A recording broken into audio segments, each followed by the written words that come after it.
Hey everybody, we have a problem tonight that depending on your approach, you can make your life really, really easy or really, really hard. So let's start out with the way that would be hard, and a lot of us would do this. Okay, I'm looking at this product XY here.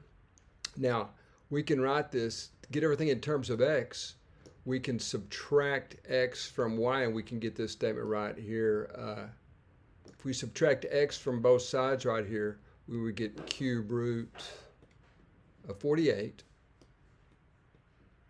Cube root of 48 minus x.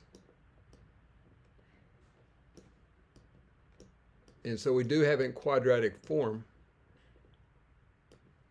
And of course, that would equal to this constant down here, the cube root of 26. Again, this is a natural approach, but some authors have called this the peasant's way of doing things.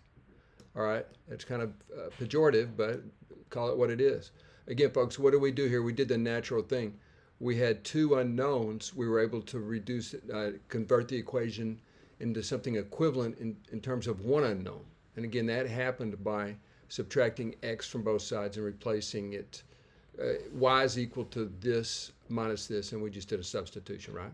So again, we all agree we would get some sort of quadratic in here with these ugly cube root constants we're having to carry around. Okay, this is called the peasant's way. Now let's go down to a way where we actually let the algebra do the work for us. And to me, this is just absolutely beautiful. We're supposed to find 1 over x plus 1 over y. And again, I kind of jumped ahead of myself. You could solve this for x and y eventually, then take their reciprocals. In a lot of messy work, you would get the answer right. Well, how about just letting the algebra do the work, okay?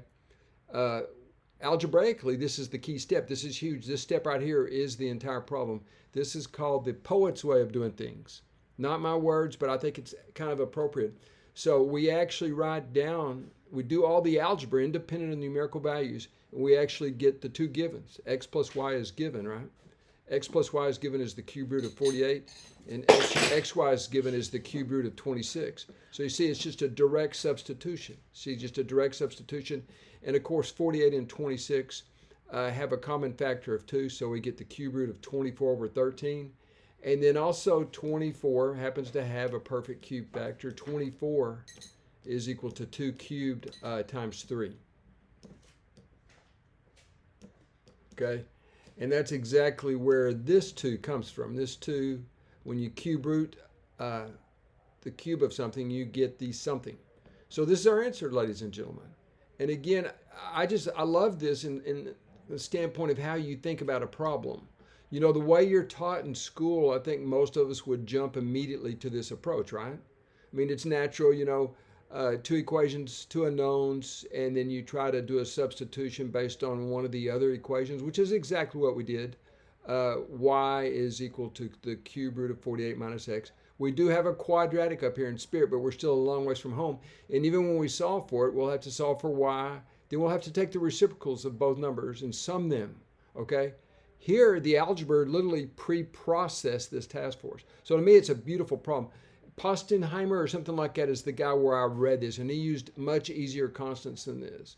But anyway, I think we'll all agree that this is the peasant's way, this is the peasant's way, and this is the poet's way right here.